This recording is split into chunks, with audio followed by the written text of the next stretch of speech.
So it's good to be with you this morning and to have the privilege of bringing this forth in our series.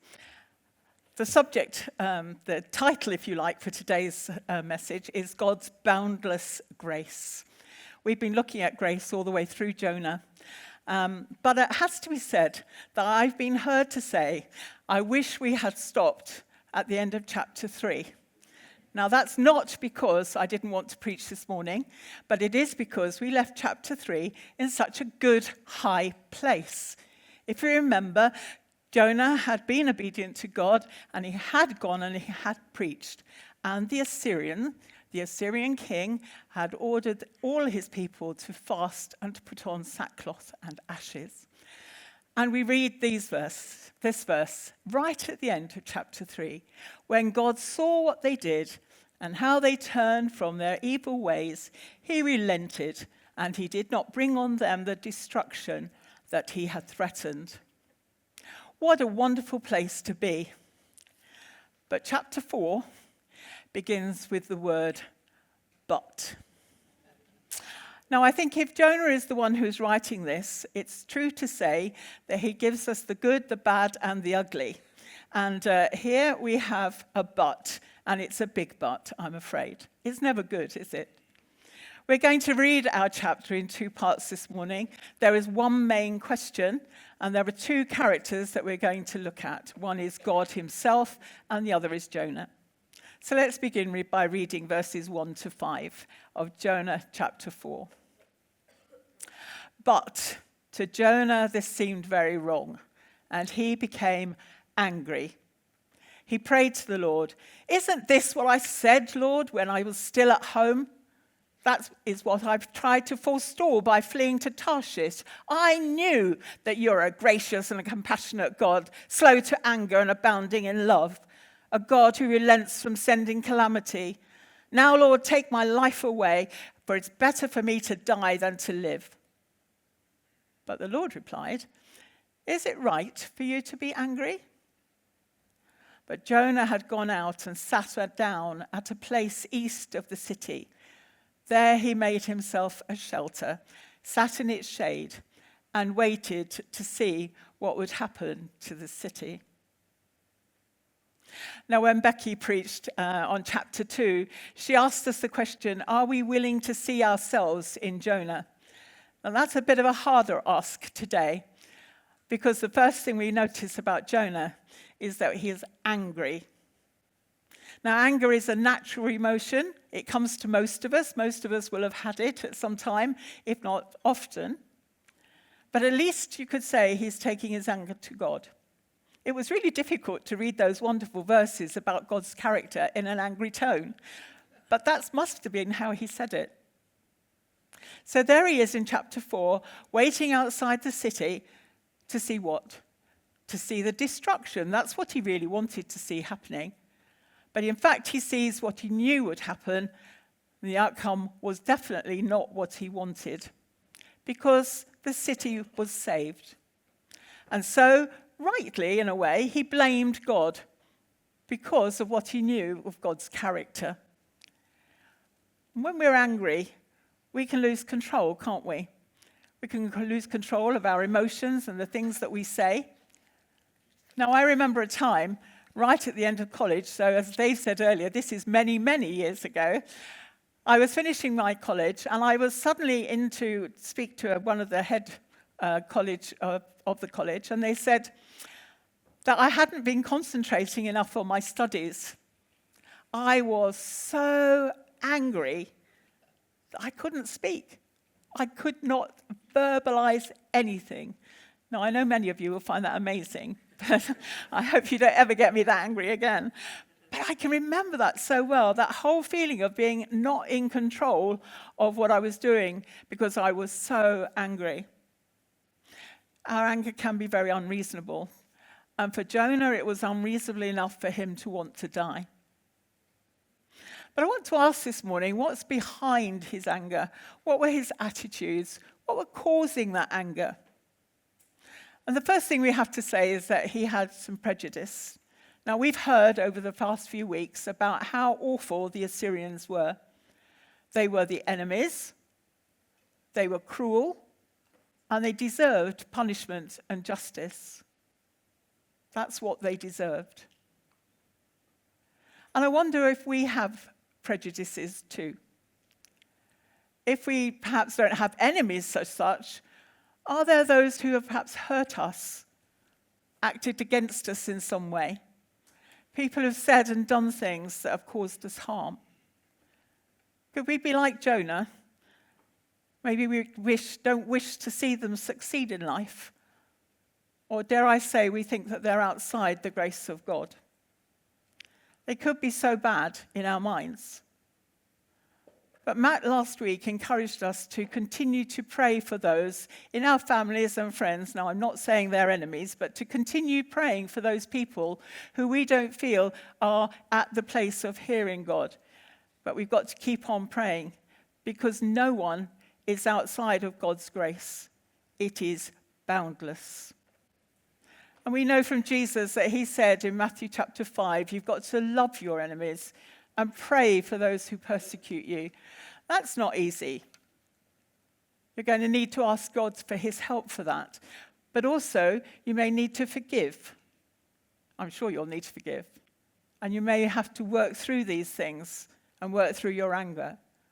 And we would love to help you within the church.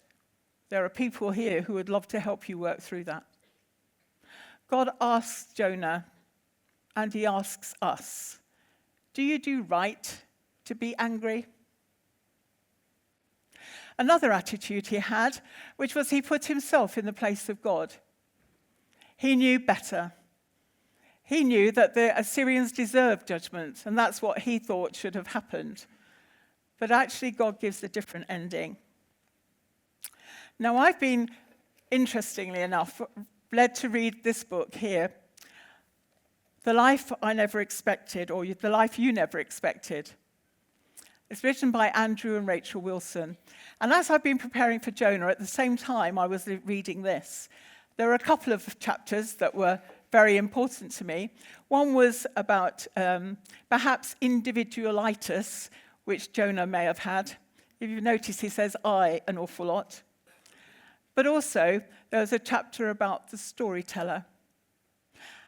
Now, Andrew and Rachel Wilson have 2 children with special needs, but it addresses so much more on a broader spectrum for us as Christians. It wants to challenge us into thinking who is telling the story of our lives. And the challenge is this: it's not us and what we want, but it's God. The question is asked, do we want God to do what we want rather than want to know what he wants for us? I'll say that one again. Do we want God to do what we want rather than want to know what he wants for us? Now, that could be in all sorts of things. It could be in our relationships. It could be in our jobs. It could be in our achievements. It could be in the situations of our lives. Now, one of the examples they gave to me, was of a lady who was sitting in a circle. The lady is writing this particular chapter, and she's sitting in a circle, and everyone gets the same shaped box. And as they open it, they find that they've got a chocolate orange. But when she opens hers, she finds she has an orange. So everybody else, when she's looking at them, they've all got the chocolate orange. Now, it's not that anything is wrong with having the orange. In fact, it's healthier than that. And it's tasty and it's good. But it's not a chocolate orange. And so I think the challenge for us is, do we want to change our story? Do we want to change the things in our lives that are not quite right? So for me, I have a situation in that my husband died at a relatively young age. Or the fact that I have a friend with a long-term illness. Or that I have arthritis in both knees. Are these things that I would want to change? And I would want to go to God to say, this isn't fair. Or am I going to accept that Jesus is Lord? Accept what I've been given as my situation. Now for you, you will have other things. You will have other memories. Sorry, put those down. You'll have other things in your lives that you're not happy with or that you feel are unfair.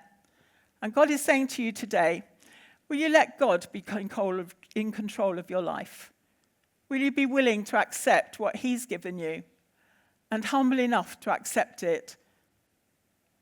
Isaiah 55 verses 8 to 9 says this, God says, "For my thoughts are not your thoughts, neither are your ways my ways. As the heavens are higher than the earth, so are my ways higher than your ways, and my thoughts than your thoughts." You see, we need to let God be God. After all, only he could achieve what he did in Nineveh, and only he can achieve what he did on the cross for us. So in your life, we need to, and in my life, need to accept that he's in control. And he would ask us the question, do you do right to be angry? Let's turn to God's character for a moment or two. In verse 2, we did have that wonderful passage, which I'm now going to read in a very different tone. I knew that you are a gracious and a compassionate God, slow to anger and abounding in love, a God who relents from sending calamity. Now, if you do a Google search, you will find that those phrases come up several times in the Old Testament. At first, it's when God introduced himself to Moses on Mount Sinai in Exodus chapter 34. This was the second time that Moses had gone up to collect the stones with the Ten Commandments on. And God says of himself, the Lord, the compassionate and gracious God, slow to anger, abounding in love and faithfulness, maintaining love to thousands, and forgiving wickedness, rebellion, and sin. Yet he does not leave the guilty unpunished. He punishes the children and their children for the sin of the parents to the third and fourth generation. Now, we didn't find that last part in Jonah, but I would say that it reminds us that God is gracious, but he is also a God of justice. He is a God who will judge the world. And so by sending Nineveh and by saving Nineveh, he shows just how gracious he is. And those phrases are again used in 2 Chronicles and then again in Nehemiah. And both are times of repentance. When people turn back to God, then he will forgive. So Jonah himself had experienced God in this way. He'd experienced God's kindness in pursuing him. God didn't show anger to Jonah when he ran away, but God saved him from death and gave him a second chance and used him. So he could see God's grace for the city of Nineveh, but I wonder, could he see it for himself? What's your experience of God? God is holy. God is just. We need to have that balance. But I met a lady once who had a very strong opinion of God being a judgmental and harsh God, a God of judgment, who gave rules and regulations. So I would say to you this morning, if that's you, then please be introduced to the God of grace and love, which she was introduced by accidentally turning on the television channel on TV and heard about a God of grace and love. That transformed her life. Because it's true, that is absolutely true, that God is a God who is just and is holy, but he is a God who is so gracious. And for those of you this morning who haven't got to this point, can I remind you of the verse in John 3:16, which is very well known, but it tells us that God so loved the world, that boundless love. He's gracious and compassionate. He saw the state of humanity and the sin that separates them from God. He was abounding in love by sending Jesus, his only son, to die on the cross. And he relents from sending calamity for whoever believes in him will not perish. We are saved from the penalty of sin, which we deserve. So the same God that Jonah was describing in his book, the same characteristics are still true today. If we will only turn to him, like the Ninevites, and believe in him, then we will know his grace to us. It is boundless. It doesn't stop before now. Let's go on to read our next verses 5 to 11. Jonah had gone out and sat down at a place east of the city, and there he made himself a shelter, sat in its shade and waited to see what would happen to the city. Then the Lord God provided a leafy plant and made it grow up over Jonah to give shade for his head to ease his discomfort. And Jonah was very happy about the plant. But at dawn the next day, God provided a worm, which chewed the plant so that it withered. When the sun rose, God provided a scorching east wind, and the sun blazed on Jonah's head so that he grew faint. He wanted to die and said, "It would be better for me to live than to die. To die than to live." But God said to Jonah, "Is it right for you to be angry about the plant?" "It is," he said, "and I'm so angry I wish I was dead." But the Lord said, "You've been concerned about this plant, though you did not tend it or make it grow. It sprang up overnight, and it died overnight. And should I not have more concern for the great city of Nineveh, in which there are more than 120,000 people who cannot tell their right hand from their left, and also many animals?"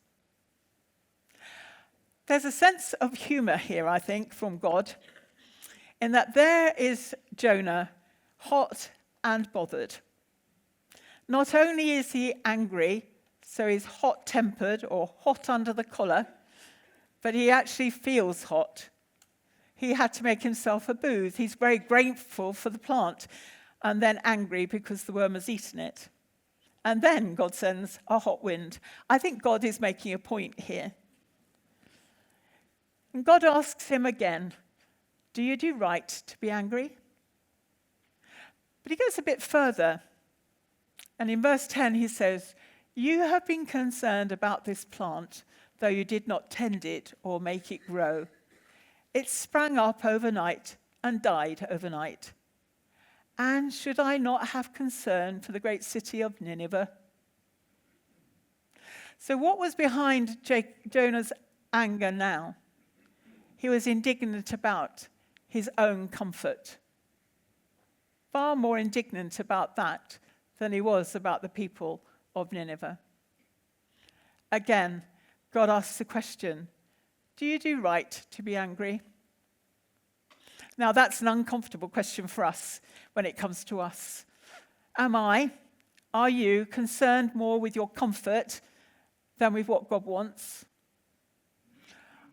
Or are you concerned more with your comfort than the many people who need to experience and be shown God's grace? We need to be sure of what God's call is on our lives and then be comfortable. It may not be comfortable for us to do it, but we may need to leave it and to follow what's being asked of us. Now, I find it really important to notice that God provided the plant, he provided the worm, he provided the wind, but he'd already sent a storm and he'd sent a big fish. There were so many ways God was reaching out to his prophet, Jonah, to get his attention. Did Jonah deserve God's grace? No. And yet God is pursuing him. God wasn't only concerned about the whole nation of Assyria, he was concerned for the individual. He wasn't only concerned for the individual because he'd called him to do a job, he was concerned about Jonah for himself. And God is concerned about us as individuals too. Do we deserve it? No. But I would suggest that God could be pursuing you. Is he trying to teach you something? Is he trying to bring you back into his way? Is he challenging you? Watch and see, because God can and does use anything. As we come to the end of Jonah, one of the things that's frustrating is that he doesn't answer the question. God asks him these questions and he doesn't answer it. Now, I like stories that have an HEA. For those of you who don't know what that is, it's a happy ever after. I don't like cliffhangers. But I think Jonah probably fits more into the CYOE type of book. Some of you are looking mystified. It's the choose your own ending. That's the kind of book I think it is. Because God is asking Jonah, and he's asking us the same question. Do you do right to be angry? The Bible Project people wrote this phrase. They asked, or they suggested, the book of Jonah holds up a mirror to whoever reads it. In Jonah, we see the worst parts of ourselves magnified, which should generate humility and gratitude that God does love his enemies, and he puts up with the Jonah in all of us. So this strange story becomes a message of good news about the wideness of God's love, which ought to challenge us to the core. So like the Ninevites and like Jonah, none of us deserve God's grace, but it is available for all. Ephesians 2 verse 1 says, although you were dead in trespasses and sin, which described all of us at one point. Verse 4, but because of his great love for us, God, who is rich in mercy, made us alive with Christ, even when we were dead in transgressions. It is by grace you have been saved. You can't earn it. It's a gift. But it's for everyone, because God's grace is boundless. And those of us that know God's grace for ourselves, it isn't just for us. Jonah was very happy with his own having been saved from with the fish. He was very happy about that, but he wasn't looking out to the needs of others. Let us not be like Jonah in that. But Paul reminds us in Ephesians 4:32, be kind and compassionate to one another, forgiving each other, just as Christ forgave you. And again, in 2 Corinthians chapter 1, God comforts our troubles so that we can comfort those in any trouble with the comfort we ourselves receive from God. So what I've been given in terms of comfort is now mine to share. God's grace is boundless, but we need to make sure that we don't put boundaries on it. I'm going to ask the band to come up because I want us to sing a song that is as a response. Because there are some questions here that God is asking through the book of Jonah, and they are not answered in the book because they're for each one of us to answer. So when God asks you, do you do right to be angry? Do you do right to complain about your circumstances? Do you value your comfort above the needs of others? What is your response going to be? What is my response going to be? I pray that you will welcome in this God of grace and that you will know him for yourself, and that you will let him influence you and the lives you lead and the way that we treat others. So the song we're going to sing as a response is I See the King of Glory. It starts with God's love for us and what he did for us. But it goes on to include these words, heal my heart and make it clean. And also, show me how to love like you have loved. Break my heart for what breaks yours.